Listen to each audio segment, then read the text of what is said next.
sounded okay, but he obviously didn't have the speed of the others, so just wonder if it's just stuck in a gear. Cameron Lawrence, who did such fine work, can only watch. Crew is taking a look. First to clean the grill, heard the crew member shout about that. I wonder if it's a half shaft or something, if they're checking suspension while he's feeling something's wrong, but he doesn't have the right amount of drive.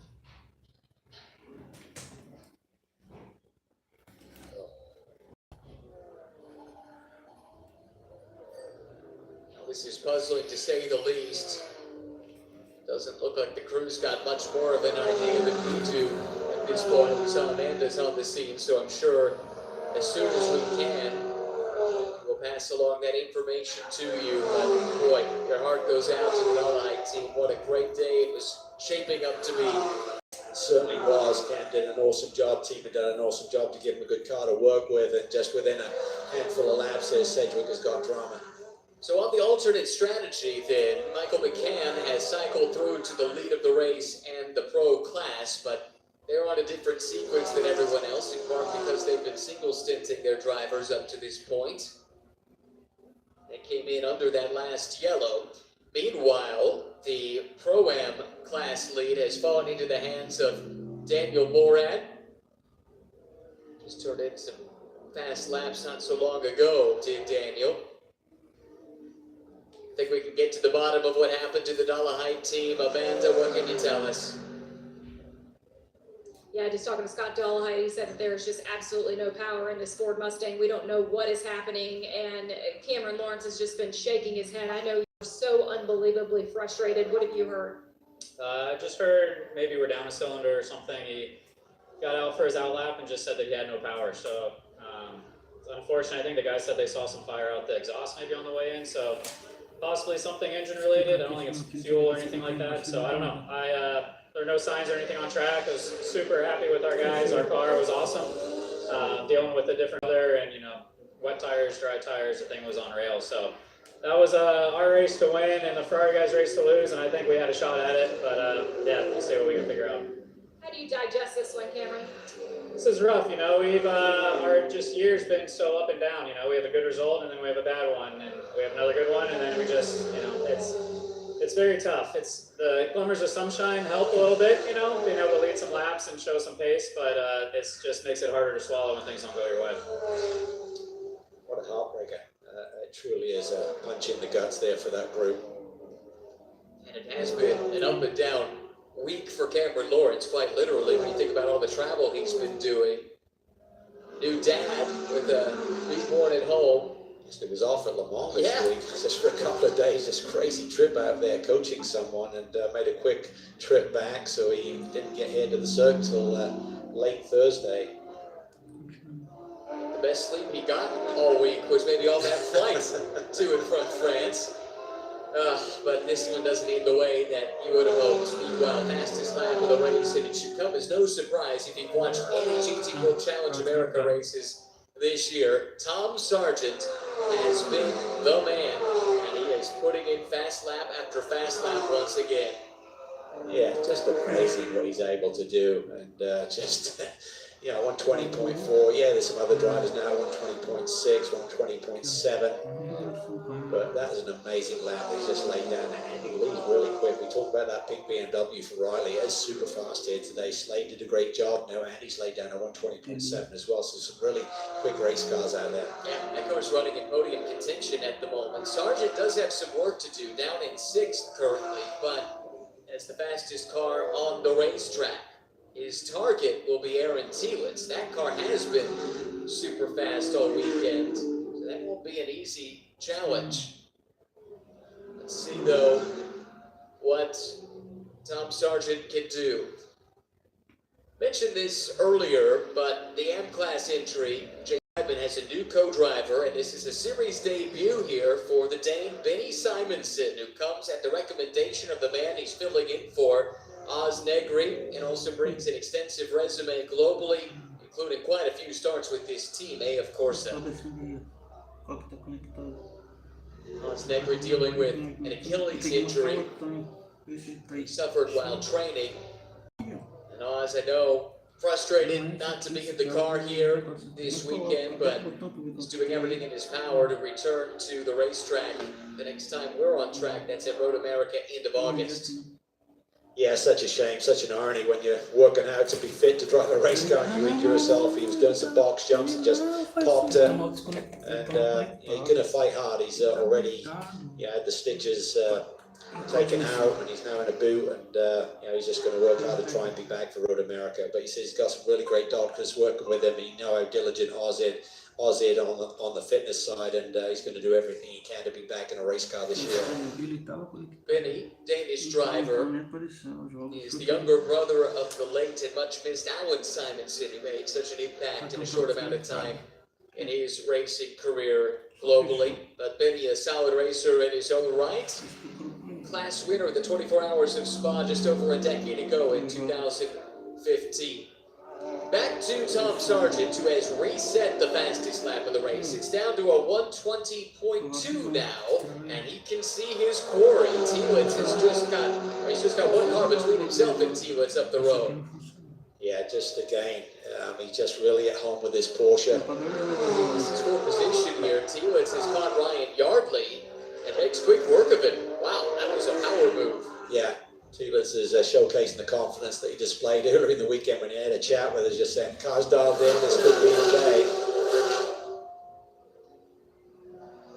Well, next then for Sargent, needs to get through the lap traffic, then get to Yardley, who, as I mentioned, is on a career path that is mirroring in a lot of respects Tom Sargent, just a couple of years behind. Daniel Moorhead is currently leading Pro-Am, but we believe his teammate still has to get back in the car. Right.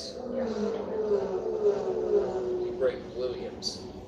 And they're doing something different than the rest of the field, but they were trying to be clever with the strategy, just might have miscalculated the fact that time spent in the pit lane doesn't count towards your minimum drive time.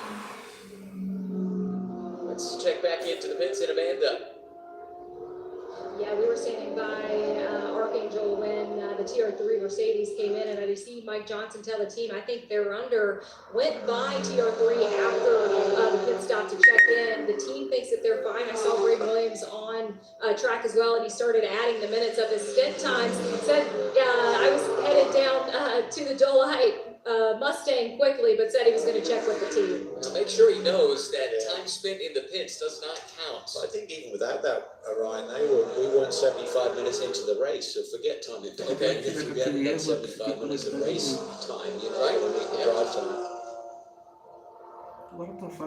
Approaching the halfway mark, still a lot to play out here in this long-awaited return for SRO America to Road Atlanta. 15 years ago, the last time this paddock was here, and a lot has changed in the intervening decade and a half.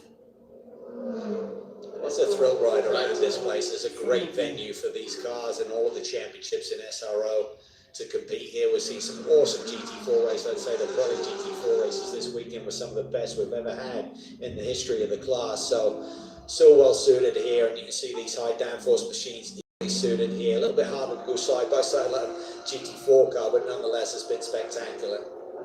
Ryan Yardley will have to fight for all he's worth here to keep Tom Sargent in arrears. Sargent has erased that deficit now. Can he fought a course by Ryan Yardley? He's definitely closing in.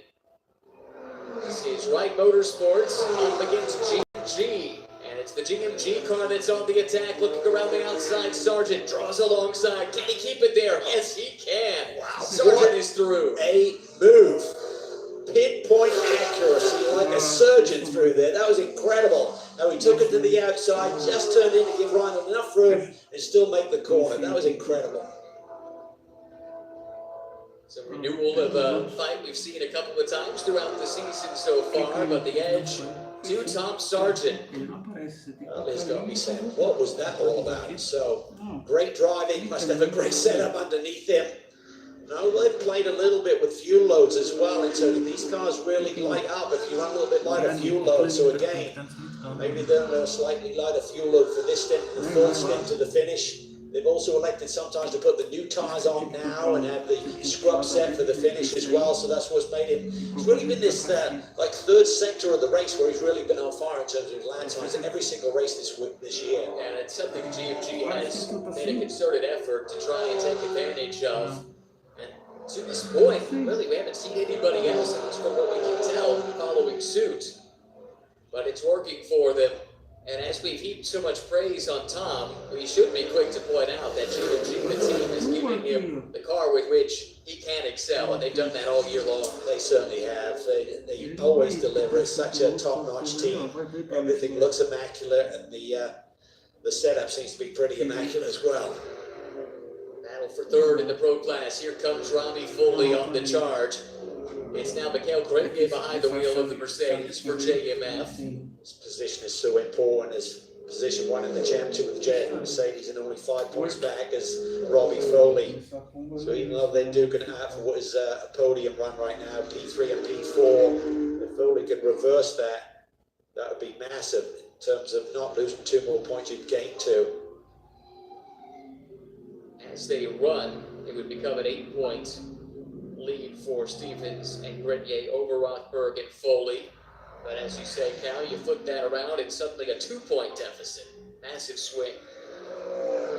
Watson turns Foley loose to go and see if he can get a little bit more. Now, the other thing to keep in mind is, okay, it's for positions 3 and 4 right now, but the McCann car's on a different sequence, so this could actually end up being for 2nd and 3rd, and the point difference between 2nd and 3rd is different than it is between 3rd and 4th. Yeah, it's massive.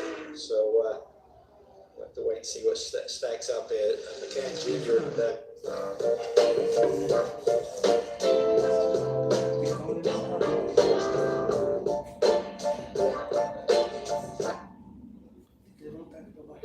Here in the heat of summer, I keep wondering, is Justin going to stay committed to that look that he's been championing here, that mullet look? And remember the line from Robbie a couple of rounds ago? There's pros and cons to the mullet, I think is what he said, which sums it up pretty well. Yeah, very politically correct was Robbie there with his words, and there was talk that Justin wasn't even going to compete here this week. That's right. He had a personal conflict, maybe it was a friend's wedding, I'm not sure exactly what was going on, but after that big win at Sebring, he said, you know what, I'm going to be here at the racetrack. I'm not really one to give hair or sartorial advice, quite frankly. These are not words of judgment, just pointing out that he has stayed committed even in the heat. Here's Race Vision powered by AWS. Let's compare and contrast the different sectors. Fascinating that it's a different mark that is quickest in each of the 3 zones around the track. We've seen another BMW really have good prodigious speed down the back stretch, and it looked like Turner got that with a 29 car through Sector 2, which is essentially that long run down in Turn 6, and then the start of the back stretch. Foley has been able to get this close to Grenier, but it doesn't seem like he's been able to get much closer. He's taken off a little bit from Philip Ellis. So I think Ellis and the squad there may recognise that the TR3 group are in a bit of a problem with their drive time for Brayton Williams, so they're going to come back to them, I feel. Yes, here comes Sargent. He has caught Aaron Thielens, my goodness, and it hasn't taken long. Little traffic for them to contend with too, not just a couple of quarters from now. There's a battle for P4 in Pro-Am, so again, Sargent just moving forward rapidly through this field. He's dropped Ryan Yardley by about 3.5 seconds since he passed him just a handful of laps ago. Lights are flashing. Yeah, until you think, I've got a really strong race car, I'm as quick as anyone out here, and then you see that multicolored E-Boost Porsche inching up ever closer. I'll be wondering, what has he been eating for breakfast? Comparing fastest laps, Sargent has the best one. Shamdorf quickest out of the pro ranks. Henry Dickinson, that car's way down in 9th, but look how quick Riley is here this weekend. And then you find Thielens, and frankly, that comes as a surprise to me. given the pace that was on full display all throughout practice and qualifying. Yeah, and I have to wonder whether, when I look at the pace of Grenier and Foley, maybe comparing it to Shandorf, maybe they've gone with that used set of rubber for this stint and saving their best for last. And that could be what we're seeing here playing out too. Yep. Good point. It's a big difference. And with the wet weather usage by any car in the field during the course of the race, that basically takes off the table the fact that you demand to run your quali sets. But, you know, with the allocation, there's really not much wiggle room anyway in terms of how many sets of tires you got to work with for the complete weekend. So I'm not sure it makes a big difference. I guess the only thing you could do is you could have had your first driver burn both of the scuff sets or something like that, and then save a couple of sets of stickers for the finish. Yeah.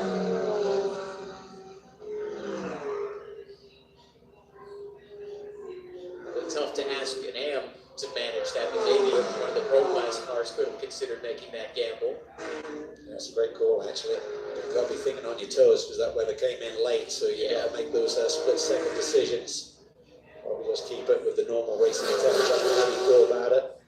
But we have seen that GMG Porsche would like to put their fresh tyres on for this stint and have Tom finish the race on his quali set. I think there's going to be others in this field who are going to have the fresh set of probably P0s for the end of this race when they'll have a little bit more pace. I think we're going to see Grenier and Foley. So I look at Foley's pace, 121.0. I think his teammate ran a 22 flat. Normally they're about a second and a half or so apart on Delta. So I think Foley could start to light up the timesheets once he gets some fresh tyres on later in the race. A voice in my ear reminded me about how the GT Academy works, which is for drivers who will be 30 or under 30 really by the end of the year. FIA silver graded. Tom Sargent fits that bill. And it's a big prize, a chance to go race in a funded seat at 24 Hours of Spa next year with the other winners from the different global championships that produce the GT Academy winners. But part of it is putting together a string of fast, consistent laps. And maybe GMG is thinking about putting Tom Sargent in the position to try and go after that prize. If that is what they're thinking about, it's working because he scored maximum points through 3 rounds. Yeah, it's a nice nugget to hang out there and go after. I'm not sure whether you always want to compromise your race day strategy just for that. Obviously, massive prize to have a seat at Spa next year, but nonetheless, it's certainly the icing on the cake when you put days together like they're doing. But it's in the SRO, though, for putting a program like that together to give a boost to some of these young drivers. Your silver drivers are young up-and-comers that are trying to find a way to break into the big time. And this is a great way to reward one from America, one from Asia, one from Australia, and then one from British GT. Back to the front of Pro-Am, where Daniel Morad is in control for the moment, but again, with potential of a stint time miscalculation that they're going to have to rectify before the end of this race. Daniel's in the car now. Brayton Williams started. Not sure if he's done, though, Amanda. What can you find out? I think he's got about 75 more seconds that he needs to see in this race today. They're trying to go over what that might look like. Hopefully, are wanting a safety car. We'll see if that happens. But if we don't see that, what will the choice be, Braden? I think we'll probably jump in right at the end and just knock out about 5 minutes. So we'll see. Hoping for a safety car, but anything could happen. We got Daniel in the car now, and he's turning off some pretty good laps. So we'll see. I kind of like the idea of you out there with the pros. What do you make of it? Yeah, it should be fun. Hopefully I can hang with them, but we'll see. All right, guys, we got something on deck for us. I think we got to factor in here because Morad is only 26 minutes into this stint, so he can stay out there almost another 40 minutes. And you have the option of putting Brayton back in. Right. But let me think about that actually. But then that would be a problem because Daniel hasn't surpassed 75. So yeah, I think that there are 2 stops either way. It's just when you choose to take your medicine. Yeah, they're just outside of when they came in. I'm looking at the clock. It's like there's no way that works. Forget time on pit lane and not discounting that from your overall time, that was just too short. Next thing Daniel can do is put his head down and go fast and try and put a few more cars a lap down, and that minimizes some of the damage, having to make that extra stop. And because it would just be a driver change stop, the extra one, they don't have to stay stationary or stay in the pits for the 78 seconds. So it's just the time it takes to go down the pit lane and do the driver change. It's not as punitive as it would be for a full service stop, which is effectively a lap. Yeah, basically what you're looking at, they're in position. Everyone behind them has got to do one more stop. Mandatory fuel. They have to do the same thing, but they're going to make another trip down pit lane that will cost them delta probably about 25 to 30 seconds. So it's going to drop them down the order, but they still should have a top 5 finish or so, I would think. Right, so with that in mind, I actually think a safety car would be a bad thing Yeah. for them. It would bunch the field up. Whereas right now, if Morag can continue to go fast and build that gap, then that might allow them to minimize the damage. Yeah, I agree with you.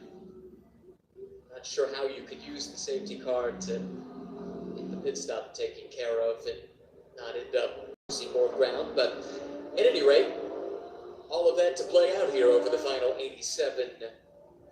77 minutes. Great battle here, though. This is for the final podium spot right now, unless Morad does drop down the order a little bit. So it could, in fact, be a battle for P2. You've got Philip Ellis running in P2 currently. That may become the lead once Morad does a double pit stop before the checkered flag here this afternoon. So Andy Lee is doing a great job. Really solid lap times. Telitz has closed in on him, but they've run very similar fast laps of the day. You got Sargent there nipping at their heels as well, who's run a lap time a half second clear of them and the majority of the rest of the field. So seems like Sargent's pace is kind of stymied a little bit. I'm not sure just running in the dirty air has kind of hurt his tyres a little bit, or whether they just lost their edge. And I really think that probably Telitz will be going on a fresh set at the end. So this could be a battle all the way to the checkered flag here with over 76 minutes to run. A lot at stake, too, when you think about the two cars that are in the better track position here. So Andy Lee, that would be a huge first podium for them. We've talked about the travails that Archangel have had this year. They've really had no good results, only 1 point through 3 races. And although Sargent and Washington have had good results, they've got to be thinking about trying to maximize their point score here and minimize any point loss vis-a-vis those that are chasing them in the championship. So all of these cars here with plenty at stake. And actually, Philip Ellis isn't that far up the road either. Just saw a glimpse of that car that should effectively inherit the lead of the race once the TR3 situation resolves itself. Wow, Sargent super late on the brakes. Not sure if that was a legitimate move to the inside or simply trying to make sure he didn't get into the back of the McLaren, but he closed down quickly. Crisis averted, able to continue on. Sargent, though, looking as threatening as he has relative to Telitz in this stint. Yeah, with that battling going on, it's allowed Andy Lee to just gap these guys. So Lee is doing a great performance. It seems like Riley's really got that BMW working well. Slate's doing an excellent opening stint here. Dealt with the slick tires on the damp racetrack and then at great pace.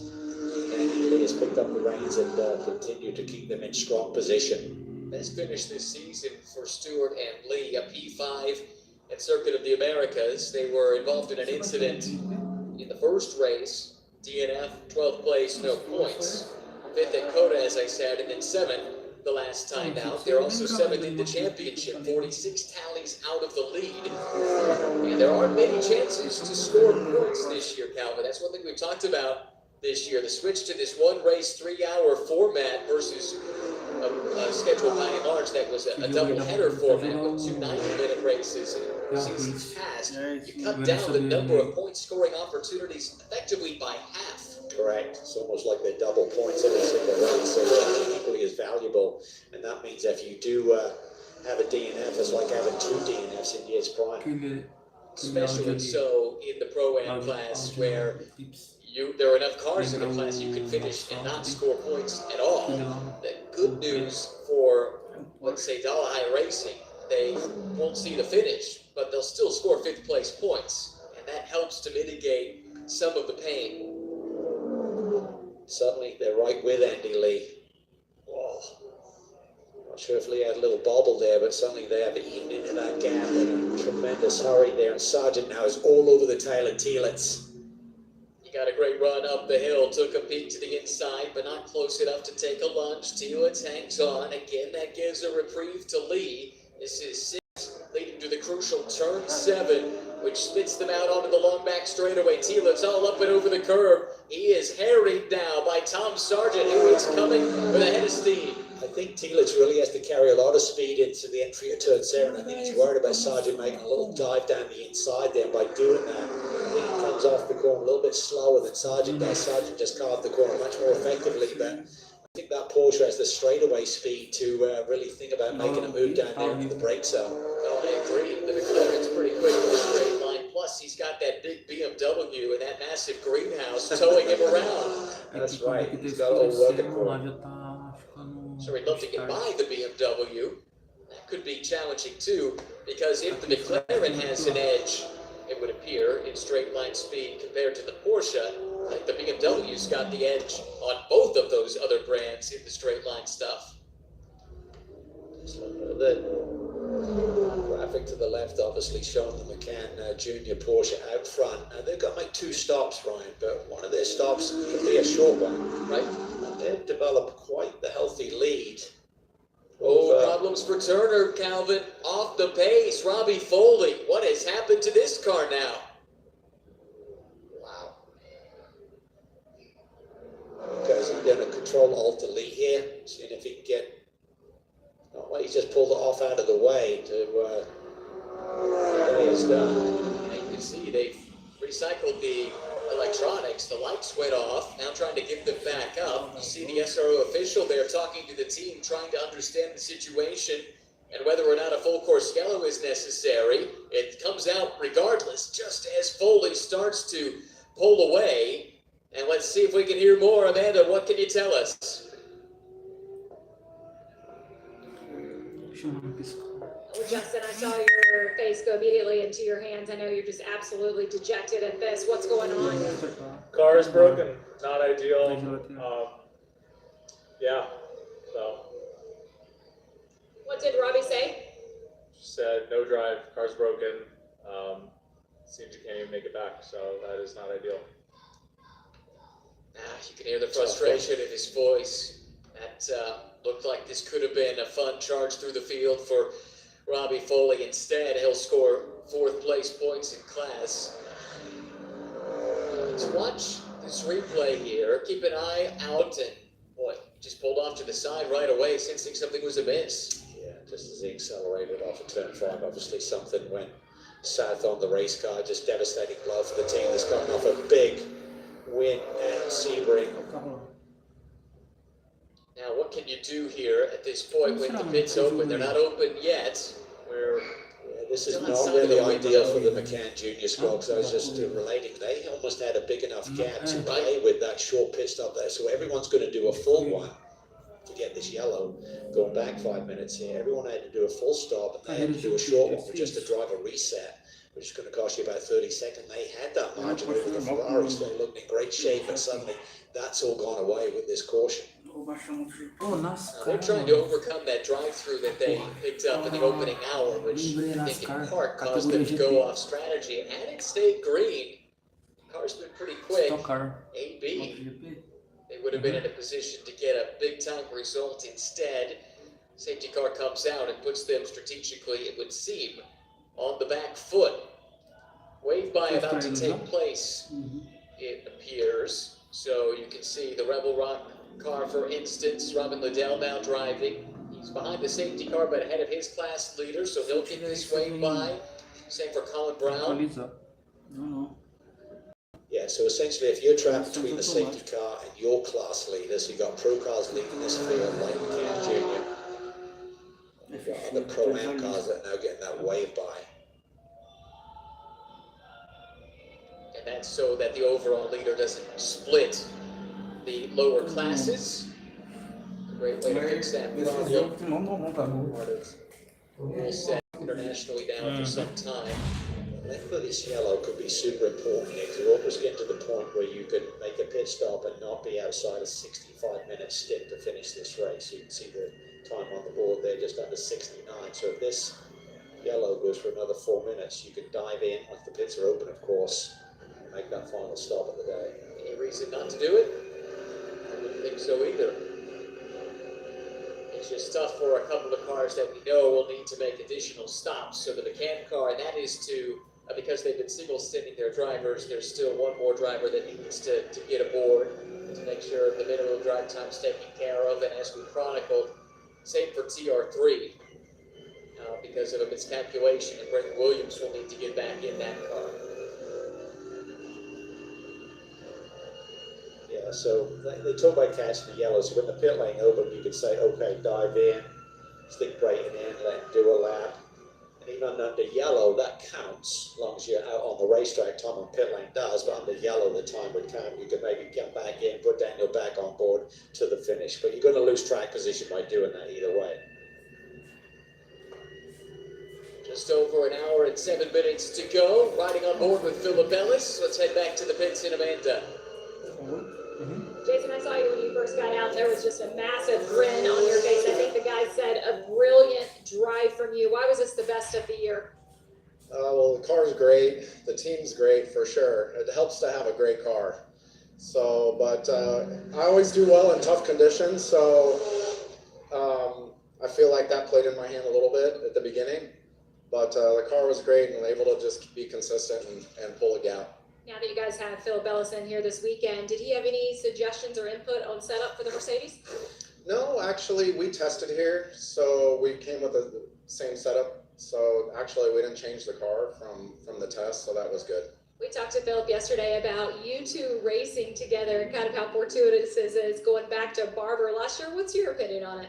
Oh, I've always told my fiance I always wanted to race with Philip. Like what it would be like to race with Philip, and here we are. So I'm excited. I've kind of heard it might not be the last time you race with Philip this season. No, he's going to do the Indy 8 hour with us, so I'm happy about that. Guys, I think this is the earliest we've gotten a roster announcement for the Indy 8 hour, and that is for Philip Ellis to join the JMF Mercedes of Jason Daskalos and Warren Hannafin. Yeah, I love how straightforward Jason Daskalos is. Forget press releases. Yeah, he's going to be with us. Love it. Great news there from Amanda. You heard it here first. Pits are open.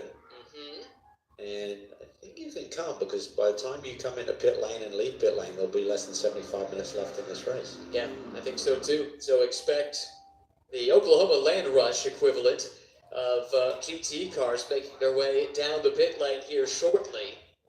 And for just about the rest of the field, this will be the final pit stop of the race, with a couple of notable exceptions, including this car right here of McCann Racing.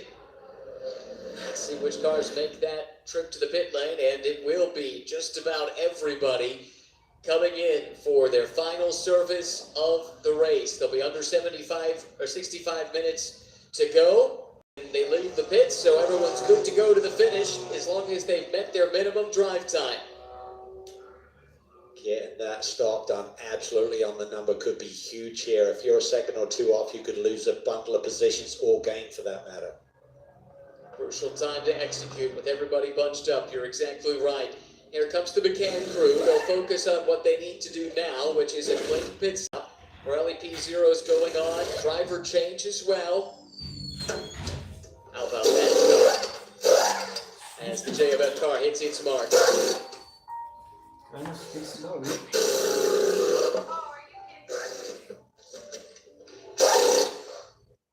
is a well-orchestrated ballet here. It just stopped. All the crew members doing their part. Just the one air gun and one tire carrier.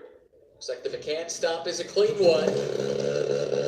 Just waiting to make sure they've been in the pits long enough before they release that car. Same story, at least for the Pro-Am entry from JMF. Philip Ellis at the controls. And he gets the word to head back out. Oh, that was close there. Was there overlap with the JMF car? That is really interesting. Yeah, if there's any overlap with that Porsche on the tail end, that left rear corner of that Mercedes, he's going to have to give it up. Exactly. There are 2 lanes, effectively, in the pit lane. The outside lane is the fast lane, and any car there, if it has any overlap at all on a car that's in that middle lane, gets priority. And if there was a little touch, which it looked like there could have been, that would indicate to me there was indeed overlap. And that position might end up getting reversed. Now, one other strategic note here is that Kelly Moss has kept Colin Brown out. Of the lead lap cars, I believe that is the only car that did not pit. 36 minutes into the stint, so you can't do the rest of the distance. I think you exceeding the 65 minutes. He will have to do another stop. My friend McCann Jr. Vanier. McCann Jr. sufficed his drive time? Because if he has, then they don't need to serve another stop. Well, that's true. Let's see if maybe Amanda can chase that for us. This is that moment we were talking about, though, leaving the pit lane. And the crucial thing to see is where is the Mercedes, where is the Porsche? Is there any overlap here? Ugh, hard to tell from that angle. Let's say maybe not. The Porsche just thought he might be running into him as a Mercedes and maybe getting up to the 450k on pit lane, possibly. That's about as close as you That's can get. close, yeah. Definitely one for the Stewards driver. Another look at, you would think. For the moment, that means that Grenier and JMF lead in the pro class. Shuffles Vanier down to second. Question marks over whether or not minimum drive time has been reached for both drivers in that car. And then Fred Schandorf sits third in class, fourth in line here, behind Morad, who beat everybody out of the pit lane. I think they must have just done their driver change. Is that right? Well, no, they've still got to do another stop for Brady Williams. So, but I'm wondering how they were able to get all that track position. well, he was second on the road, right? So, Vanier dropped back. Fortunately, we only had 2 pit time. So Let's see if I'll be able to find that for you. There it is. Morad had and we'll get to the bottom of that in a second. Let's get back to the pits and an update from Amanda now. Hey guys, yeah, I'm looking at Daniel Moore still with his helmet on. Also said that struggles inside of that Mercedes. There's no air conditioning and the helmet blower is not working. So he's saying that it is excruciating out there. When will you get back in the Mercedes? We just had a little miscalculation on drive time, so we're just going to get right in his 5 extra minutes, and then I'm back in. But I mean, it was a really great strategy. We were playing 5 tests, and we thought we had it with the pit stop requirements, these three full pit stops. But yeah, just slight miscalculation, maybe a bit too much excitement over here. We thought we had it, but it's okay. We'll still just drive as hard as we can. Try to bring the TR3 Mercedes back. All right, restart, and Greg Williams is actually in that car, as you can tell, because we were just talking to Daniel Morad. He's trying to knock out the last of that drive time here. I think they got a further issue, though. They were way late by 3.5 seconds on the minimum start time taking fuel, and you see Brayton Williams there really creating a bit of a cork in the bottle here with that mid-tag running. He's backed up to the rest of the Pro-Am class now. Philip Ellis just behind, flashing those headlights, coming under threat possibly from Andy Lee. Once that TR3 car takes care of its last pit stop, this then becomes Ellis leading. Lee in second, at least right now, but Andy Lee's not waiting around. No, that BMW's got speed here. Andy Lee up on the wing, putting the pressure on one of the legends of GT3 racing, Philip Ellis.